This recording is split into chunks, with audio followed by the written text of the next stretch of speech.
celebrating this year too. I'm so thrilled to inform this to our children. Oh, is it? That is surprising. I think children and the parents as well should be more excited to participate. Is it? But wait, aren't we not supposed to have social gathering? Of course, yes. Wait for my surprise.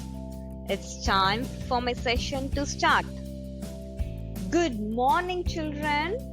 I have a big announcement today. August 15th is our Independence Day. Every year, we hoist the flag in our school campus. But this year, we are going to do it from our home. Will you be ready at 9 a.m. tomorrow? Yes, ma'am. Yes. Ma'am, can I ask a question, please? Yes, of course, with you. What is Independence Day, ma'am? Why do we celebrate it? Let me take you to the projector room and show you the visual representation. India was under British rule for 200 years. Britishers came to India for doing trade.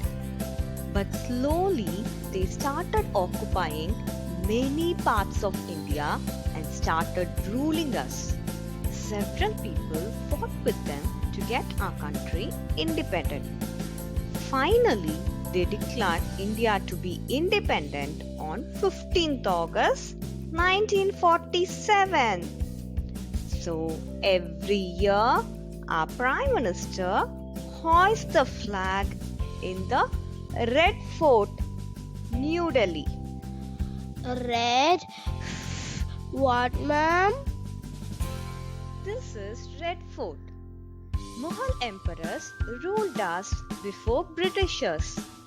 A Mughal emperor named Shah Jahan built a building with red stones, which is named as Red Fort.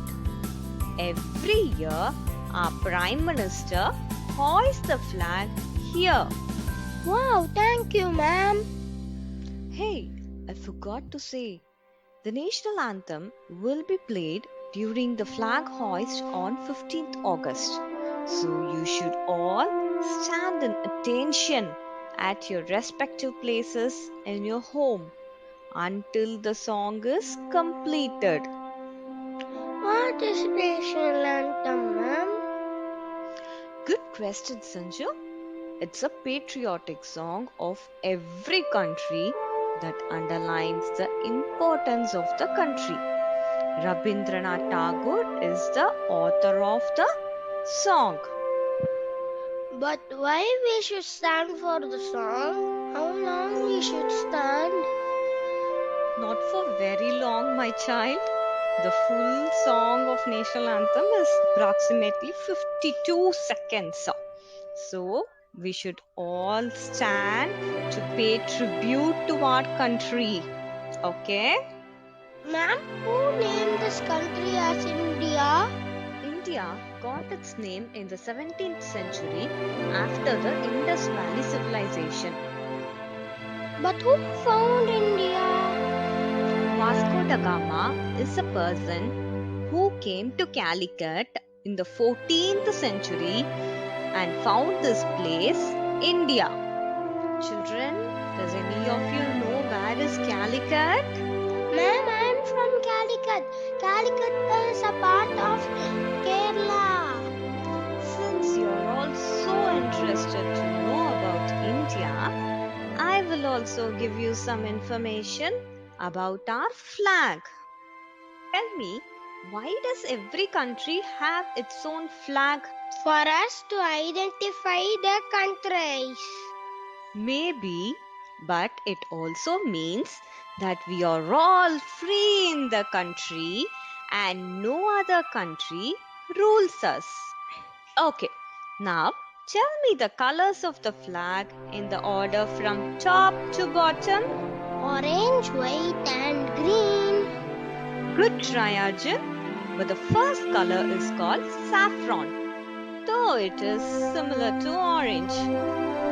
So, the order of three colors from top to bottom are saffron, white, and green. You know, these colors represent some ideas. Saffron is for strength, white is for peace, and green is for growth. There is a wheel in the center of the white color. It is called the wheel of law of justice. It has 24 spokes in it. Wow, we had a fantastic discussion today. Hope you all learnt a lot about your country. We will meet you on 15th of August for flag hoisting. Ta-da!